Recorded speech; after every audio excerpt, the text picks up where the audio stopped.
साथियों नमस्कार।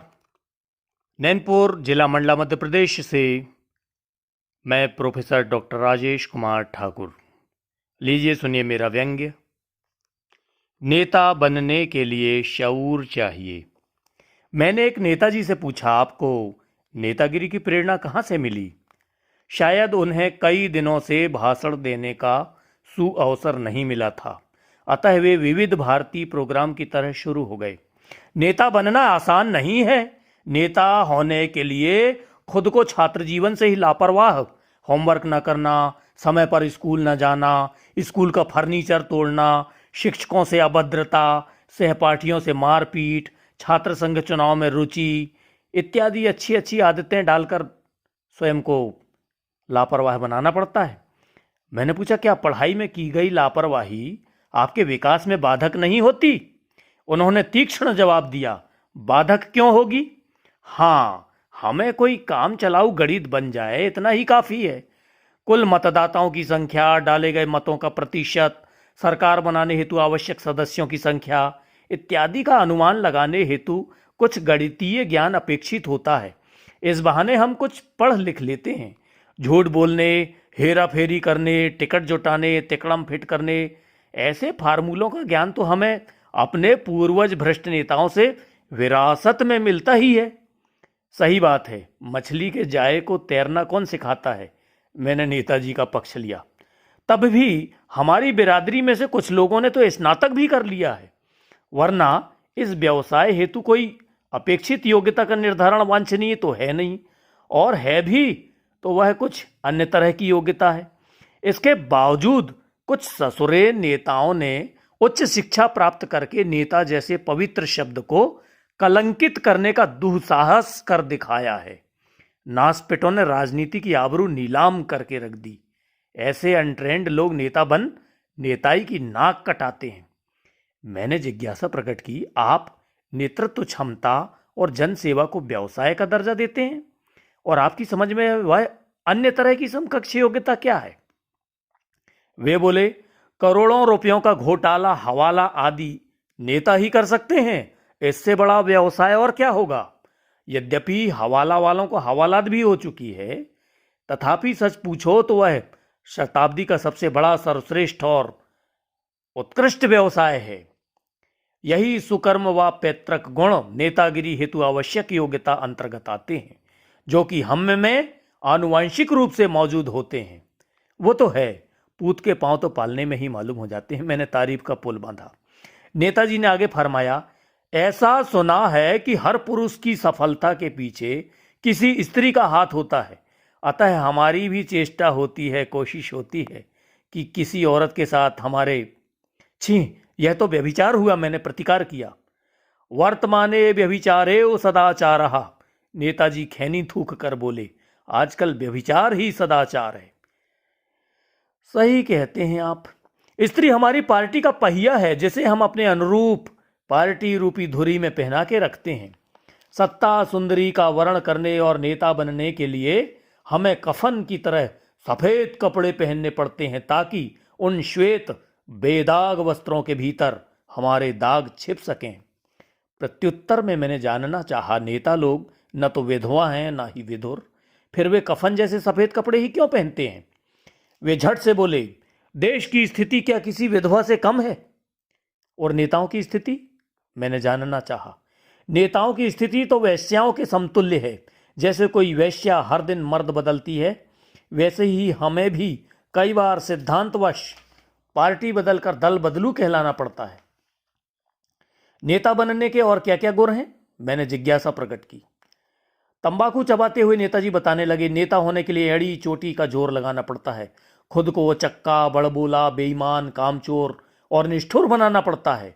स्वाभिमान को गिरवी रख, अपनी पगड़ी को जिस तिस के चरणों में रख, झुक झुक कर एक एक वोट जुटाना पड़ता है। चुनाव जीतने हेतु जातिवाद, भाषावाद, क्षेत्रीयता, धार्मिकता, कई हुनर अपनाने पड़ते हैं। खुद को धर्मनिरपेक्ष और विपक्ष को सांप्रदायिक बताने का टैक्ट अपनाना पड़ता है। मूल्य वृद्धि से घबराई हुई जनता को मूल्य आधारित राजनीति की चर्चा में भरमाना पड़ता है। मैंने जानना चाहा, तो क्या आप नैतिकता के आधार पर चुनाव नहीं लड़ते? वे बीच में ही टोंक कर बोले, हम में जब नैतिकता ही नहीं तो आधार कैसा? उन्होंने बोलना जारी रखा, यद्यपि सभी नेता भ्रष्ट नहीं होते, किंतु ऐसे ईमानदार नेता हमारे समुदाय के लिए अपवाद हैं। नेतागिरी की बिरादरी में वे कलंक हैं। उनका क्रोध गंगा यमुना की बाढ़ की तरह उफनाने लगा था। नेता बनना बेहद दुष्कर कर्म है। चुनाव आचार संहिता का हमें कई बार अचार बनाना पड़ता है, यानी इसकी अवहेलना करनी होती है, सीमा से अधिक खर्च करना पड़ता है। कानून का उल्लंघन नेता का प्रधान धर्म और कर्तव्य है, और नियम तो इस देश में तोड़ने के लिए ही बनाए जाते हैं।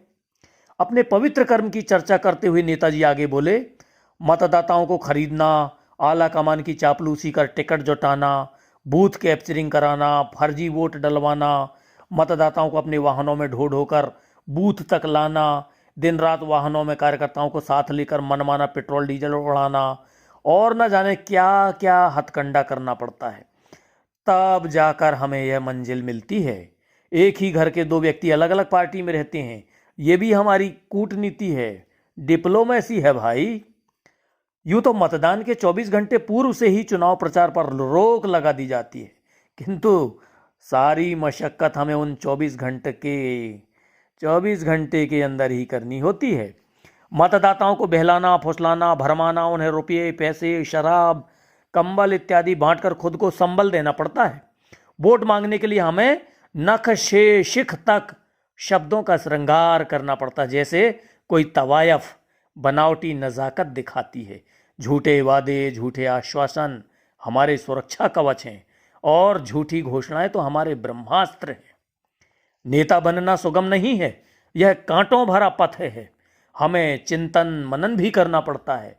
आशिकों की तरह हमारी भी रातों की नींद सुहा हो जाती है जब हम नई नई बातों, नए विषयों पर भाषण तैयार करते हैं, और फिर चुनाव परिणाम के बाद सरकार बनाने हेतु विधायकों, सांसदों की खरीद फरोख्त करना भाषण तैयार करने से भी ज़्यादा, बल्कि आतंकवाद की समस्या से भी ज़्यादा जटिलतम कार्य है।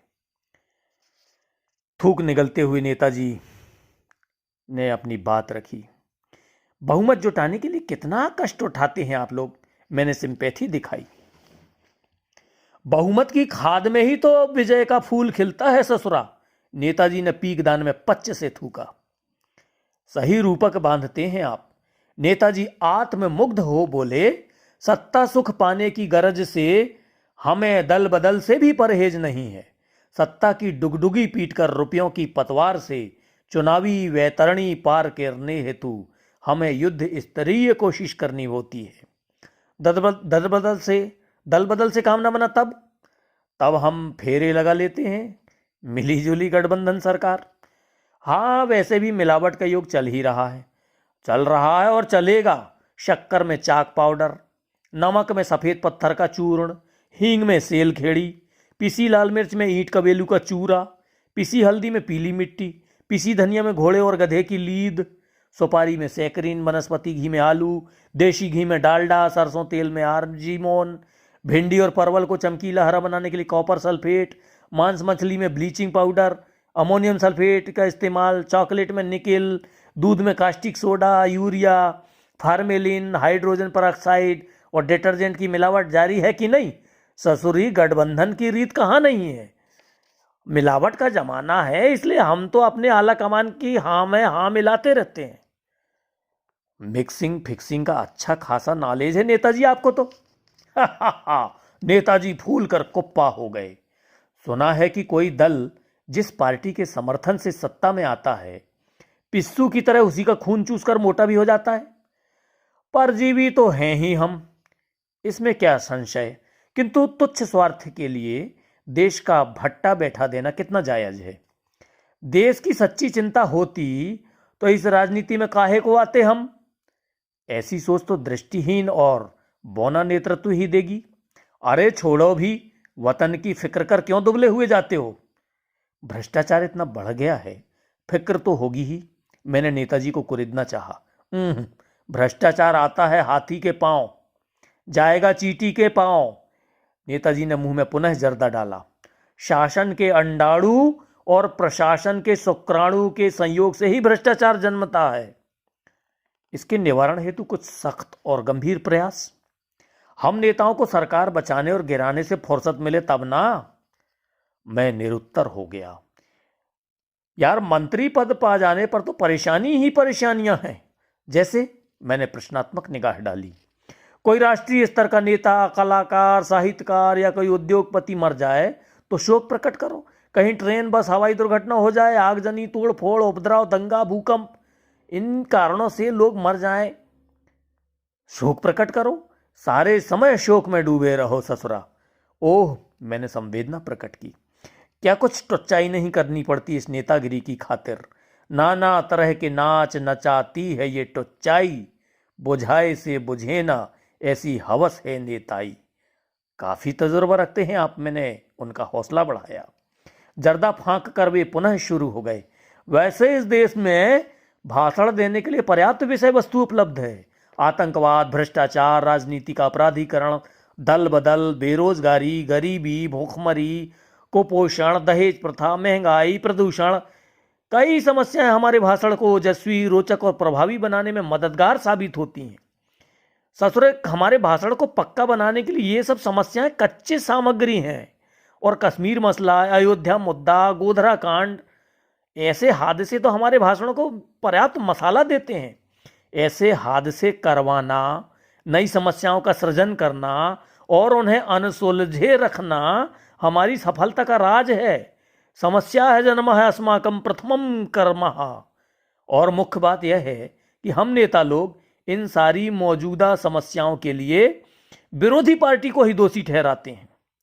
हम नेता लोग यही चाहते हैं कि उक्त समस्याएं हमारे देश में आजीवन बनी रहें, ताकि हमें भाषण के लिए रेडीमेड विषय सामग्री प्राप्त होती रहे।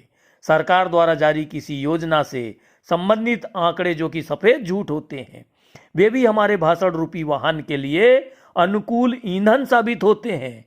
और फिर वोट मांगने का भी हुनर होता है। आखिर नेता बनने के लिए शऊर चाहिए, शऊर चाहिए भाया, शऊर।